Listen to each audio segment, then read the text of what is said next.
The Boys, saison 5, épisode 8, le finale de la série. Alors, est-ce que ça a tenu ses promesses? Ou est-ce que, comme Game of Thrones et Stranger Things, bon, la dernière saison ou le dernier épisode a déçu? Je vous dirai ça en fin d'émission. On va parler tout de suite de l'épisode. Let's go.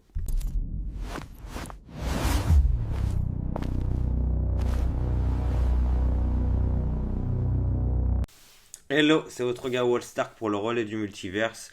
Aujourd'hui, on parle du final de The Boys qui a vraiment divisé la masse. Donc, tout d'abord, je vais vous faire un petit résumé de l'épisode. On va voir ça ensemble. Et après, je vais vous dire ce qu'on en pense. Et puis voilà. Donc, l'épisode commence par après le final dévastateur du dernier épisode. On retrouve nos boys à l'enterrement de Frenchie. Et on peut voir que même mort, Frenchie reste Frenchie. Je pense qu'il était sous substance, sous plusieurs substances quand il a écrit son testament, parce que c'est totalement lunaire. Le mec part surtout de Assault, donc de trou de balle. Il dit qu'il a vu le trou de balle de quasiment tout le monde. C'est un peu hilarant comme scène. Je sais qu'il y a des gens qui auraient voulu que ce soit plus sérieux, mais après ça reste dans l'esprit de The Boys, de Frenchie. Bon, moi j'ai trouvé ça cool, ça m'a fait un peu rigoler. Mais derrière les blagues, on comprend surtout que les The Boys, c'était sa famille, quoi. C'était sa vraie famille. Après, pendant ce temps, on passe du côté sérieux. On voit que Homelander prépare littéralement un reboot de l'Amérique. Donc pour Pâques à 16 heures avec un immense discours écrit par Ophazer. La série pousse encore plus la métaphore religieuse parce qu'une fois que juste après Homelander retrouve Ryan, il lui dit qu'il est le fils de Dieu et ne devrait pas vivre dans une étable alors que vous savez que Jésus est né dans une étable quand même. Donc c'est comme d'hab The Boys qui pousse les métaphores, la satire. En tout cas, Ryan ne veut pas suivre Homelander. Il lui dit qu'il ne veut plus le voir. Homelander insiste en disant qu'ils sont pareils, mais Ryan le détruit psychologiquement. Il lui dit que ce n'est rien, il n'est surtout pas un dieu. Donc c'est encore un personnage que j'ai remarqué dans la saison qui détruit Homelander vraiment, qui lui dit qu'il n'a rien sans son costume, que ce n'est pas un dieu. Sur 8 épisodes, il y en a peut-être 7 épisodes où où il y a quelqu'un qui lui dit qu'il n'est rien en fait. Donc, encore une fois, quelqu'un qui revoit Homelander à ce qu'il est vraiment un homme vide qui veut désespérément être adoré. Donc, après, retour avec les boys. Annie et Marie Moreau ne sont pas d'accord car Marie veut continuer à agir directement, elle veut être plus dans l'action, mais Starlight lui demande plutôt d'emmener des gens au Canada et les sauver et continuer à en sauver d'autres. Ensuite, Annie lui dit qu'il ne faut jamais rencontrer ses idoles. Elle lui rencontre sa première rencontre avec Maeve. Elle lui explique qu'elle était devenue froide, aigrie, assez méchante et qu'elle avait été énormément déçue. Et Annie s'était juré de ne jamais faire cette impression-là si elle était l'idole de quelqu'un. Elle remercie Marie de lui avoir rappelé pourquoi elle se battait. Et Marie Moreau lui dit qu'elle n'est pas déçue, en tout cas, d'avoir rencontré Starlight. Donc c'est cool. Par contre, c'est vrai que les personnages de Gen V, à part ça, voilà, on les voit pas plus. C'est apparemment, d'après les dernières déclarations, la saison 3 de Gen V qui a été annulée aurait été une continuité de ce qui se passe à la fin de cet épisode. C'est dommage. Enfin bref. Donc très beau moment humain au milieu de tout ce chaos, mais après les choses vont commencer sérieusement. Ophazer commence ensuite à paniquer parce que les gens ne sont pas aussi emballés que prévu l'idée de voir Homelander devenir leur dieu. Donc c'était à prévoir forcément. Et de leur côté, les Z-Boys découvrent que Sage pousse Kimiko à bout volontairement pendant l'enterrement de Frenchie. Sage pousse Kimiko volontairement pour voir si elle a récupéré les pouvoirs de Soldier Boys. Et là, boum, confirmation, elle envoie un rayon sur Sage. Et Sage redevient quasi lobotomisée. Elle est un peu débile d'ailleurs. C'est assez hilarant. Ça marche. Ça marche. Donc, c'est très étrange, mais totalement dans l'esprit de The Boys, tellement Sage elle passe totalement, elle est débile d'un coup. En tout cas, ça marche. Donc, les The Boys préparent ensuite leur infiltration dans la Maison Blanche, maintenant qu'ils sont prêts. Butcher et Vec vont passer pour les tunnels utilisés autrefois pour je sais pas si c'est pour le trafic sexuel ou pour leur affaire sexuelle avec des nanas, enfin sous la Maison Blanche. Et autre horreur, comme toujours, The Boys, la satire, les rumeurs, la conspiration, ils adorent ça. Encore une fois, la série montre que derrière le pouvoir politique se cache quelque chose de profondément sale. Ils adorent démontrer ça dans The Boys. Donc on retrouve aussitôt Phaser avec l'homme le plus puissant du monde, un milliardaire, donc le milliardaire, l'homme le plus riche au monde, enfin voilà, c'est pas puissant, l'homme le plus riche au monde, qui fait partie des 1% de l'élite. Donc il explique que Commodore doit au minimum continuer à plaire à ces gens-là, sauf que Homelander a complètement perdu le contrôle de son ego à l'heure actuelle, hein. Il répond plus de nulle part. D'ailleurs, The Deep débarque à ce moment-là et au pathétique, il l'appelle oh mon excellence ou je sais pas quoi. Puis Homelander avoue ensuite à The Deep qu'il est probablement le plus gros loser du monde. Et le pire, c'est que ça lui fait du bien de le dire, mais vraiment, il le termine, quoi, The Deep. Après, on voit en arrière-plan Homelander envoie le milliardaire en l'air, qui le met en orbite, parce qu'Ophazer lui a dit que c'était un milliardaire, nanana, et aussi un cosmonaute, donc il le dit qu'il l'a mis en orbite, vu que c'est un cosmonaute. On sent qu'il méprise désormais absolument tout le monde autour de lui, donc c'est Dieu, point barre, il se prend pour Dieu, il n'y a personne au-dessus de lui, voilà, point barre. Homelander prévient ensuite au Phaser que tous les non-croyants seront éliminés après son discours. Ça va être vraiment un truc de ouf si. Voilà, c'est. Là, on comprend qu'il a définitivement basculé dans un délire fasciste religieux total. Donc, on passe dans les tunnels, on revient dans les tunnels avec les The Boys. Yui tente de rassurer Kimiko, il lui rappelle qu'elle n'est pas juste une arme, comme il l'a dit Butcher. Il la rassure, on voit que c'est un moment tendre entre les deux et ça fait du bien. Très beau parallèle avec tout son traumatisme depuis le début de la série. Après, Homelander commence ensuite son discours télévisé à 16h. Il pète totalement un câble. Il annonce qu'il n'est pas le second avènement, mais plutôt le premier vrai avènement. Le mec, bah, comme je vous le rappelle, vous l'avez pété, il se prend littéralement pour Dieu. On retourne aux The Boys, qui tombent ensuite dans un piège dans les tunnels. Ils se rendent compte qu'il y avait une porte qui n'était pas sur les plans, et boum, ils se font avoir. Mais énorme surprise, en fait, Ashley vient finalement les sauver. Ils ouvrent la porte de sortie et permet aux The Boys de sortir. Donc, pas mal pour Ashley, ça mène une petite rédemption à elle. C'est bienvenu. Puis après, énorme affrontement général. Starlight contre The Deep, les The Boys contre Ophazer, Yui qui fait une petite diversion contre Ophazer en faisant croire qu'il faisait croire qu'il est Butcher et il emmène en fait Kimiko vers Homelander. Starlight amène The Deep près de l'eau. Bon, je sais pas si c'est fait exprès ou si elle savait qu'il était banni par les poissons ou pas, ou si c'est une facilité scénaristique. Mais elle l'amène près de l'eau, étant quand même de le raisonner. Mais fidèle à lui-même, The Deep va jusqu'au bout de sa connerie. En plus, il en bat genre non avant de. Il court vers Starlight, il lâche un non comme ça, mais c'est ridicule.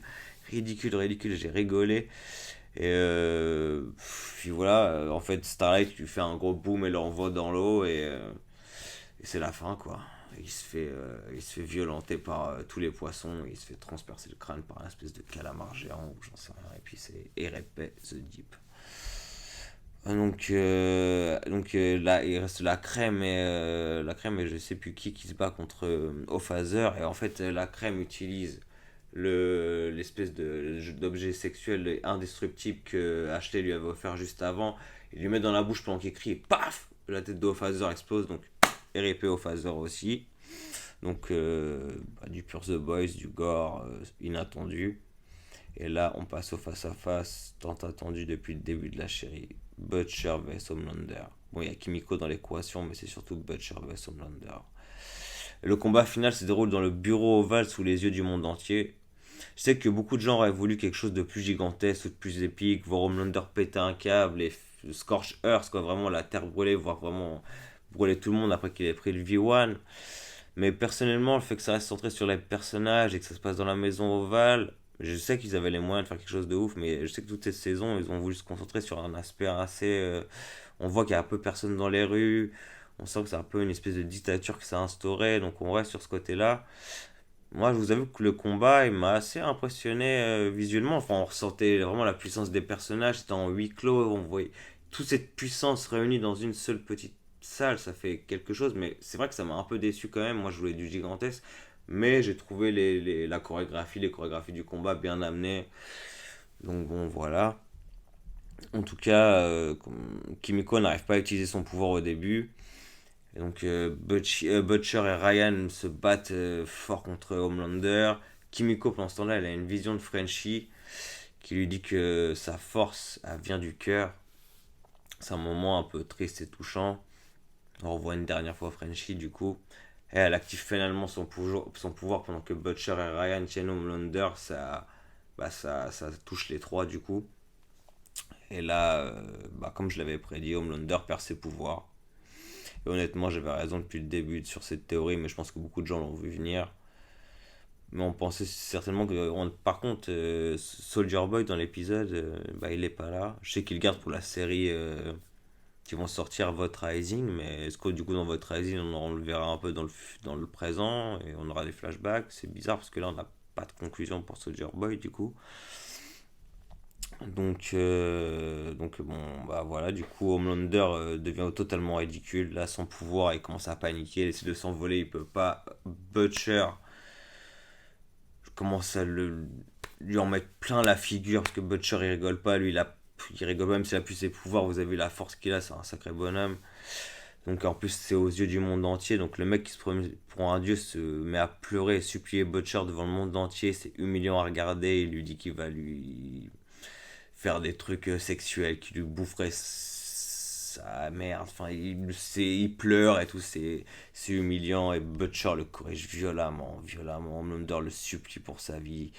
Mais Butcher avec son pied de biche lui décapsule la tête, lui explose le crâne et après il lui décapsule la tête. C'est complètement gore et là il n'y a plus de doute. Après 5 saisons, Homelander est enfin mort. Les boys ont gagné. Après on voit que Ashley est destitué après tout ce chaos. Les boys célèbrent enfin leur victoire. Après 5 saisons de souffrance, de traumatisme et de mort, la guerre semble enfin terminée. Car on n'est pas au bout de nos surprises. Butcher tente ensuite d'avoir une dernière vraie conversation avec Ryan. Il voudrait essayer de vivre une vraie vie avec Ryan et Terreur, mais Ryan refuse. Pour lui, tout doit s'arrêter ici. Il dit que Butcher n'est pas une bonne personne non plus, donc ça fait mal à Butcher. Et ensuite, on enchaîne sur donc Butcher qui suit le coup déjà et qui va dans sa chambre et qui retrouve Terreur. Et là, énorme coup dur. Terreur est en fait décédé. Je vous avoue que ça fait mal. Moi qui adore les animaux, ça fait très très mal. Et Butcher là craque complètement émotionnellement là. Là pour lui il craque complètement.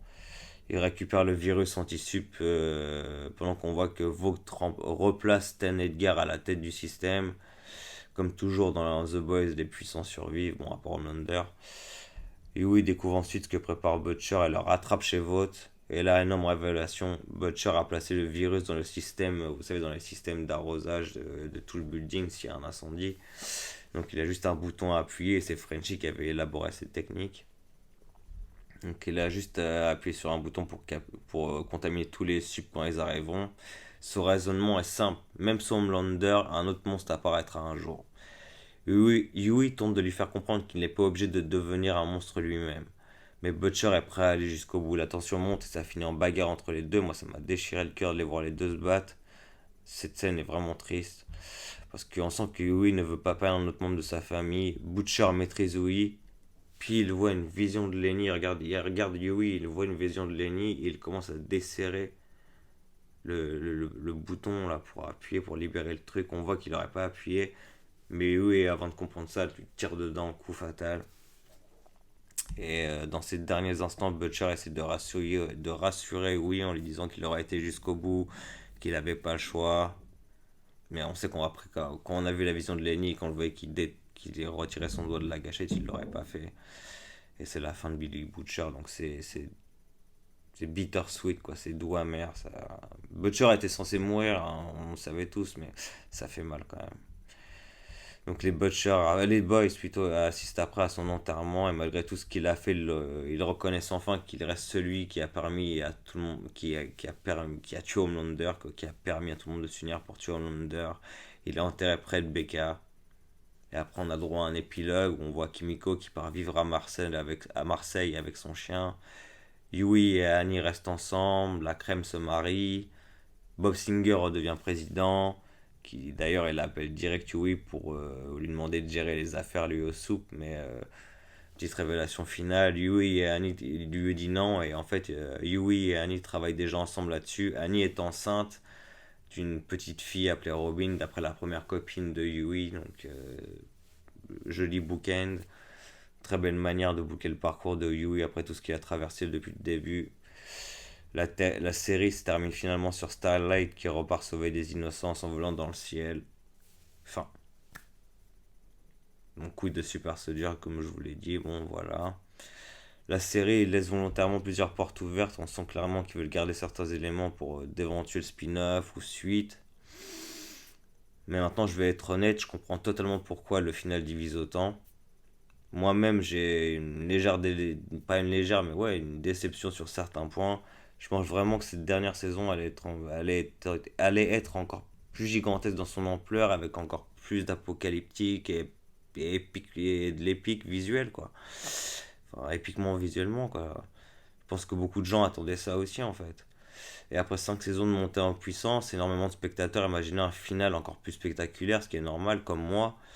Mais malgré ça, je trouve que la série réussit quelque chose de très important, reste fidèle à ses personnages. Et honnêtement, c'est souvent là que les énormes séries ont du mal à conclure correctement. On peut faire un parallèle avec Game of Thrones et Stranger Things. Plus une série devient énorme culturellement, plus il devient quasi impossible de satisfaire tout le monde. Chaque fan il me finit par imaginer son propre final parfait dans sa tête. Du coup, quand la vraie fin arrive, certains veulent plus d'action, d'autres plus d'émotion, certains veulent du fan service, d'autres des réponses ultra précises. Et je pense que The Boys tombe un peu dans ce phénomène. Personnellement, même si j'aurais aimé quelque chose d'un peu plus énorme dans le spectacle, j'apprécie le fait qu'ils aient surtout conclu les arcs des personnages au lieu de faire juste une bataille énorme de CGI pendant 40 minutes. Parce qu'au final, Momloader finit humilié devant le monde entier. Butcher est détruit par sa propre haine. Yui devient enfin quelqu'un capable d'apporter de l'espoir. Annie redevient vraiment Starlight et Kimiko retrouve enfin une part d'humanité. Et elle a le repos qu'elle mérite après la vie qu'elle a subie quand même. Et ça reste totalement cohérent à ce que la série racontait depuis le début. Donc oui, petite, voire oui, une certaine déception sur le côté événement monumental que j'attendais peut-être un peu plus, mais émotionnellement et le parcours des personnages m'a satisfait. Et franchement, aujourd'hui, réussir une fin de série sans provoquer une guerre sur Internet, c'est quasiment impossible. Vous avez pensé quoi du final? N'hésitez pas à liker, commenter, dites-moi vos impressions, partagez. Donc voilà, je pense qu'on fera une review globale, on parlera de l'épisode du final avec la taverne du geek. Donc n'hésitez pas à suivre aussi la taverne du geek bien sûr. Donc on se retrouve vite, notamment pour Euphoria et aussi la critique de The Mandalorian et Grogu qui arrive prochainement. Donc je vous donne le rendez-vous, à bientôt. Ciao, c'était Wall Stark pour le relais du multivers.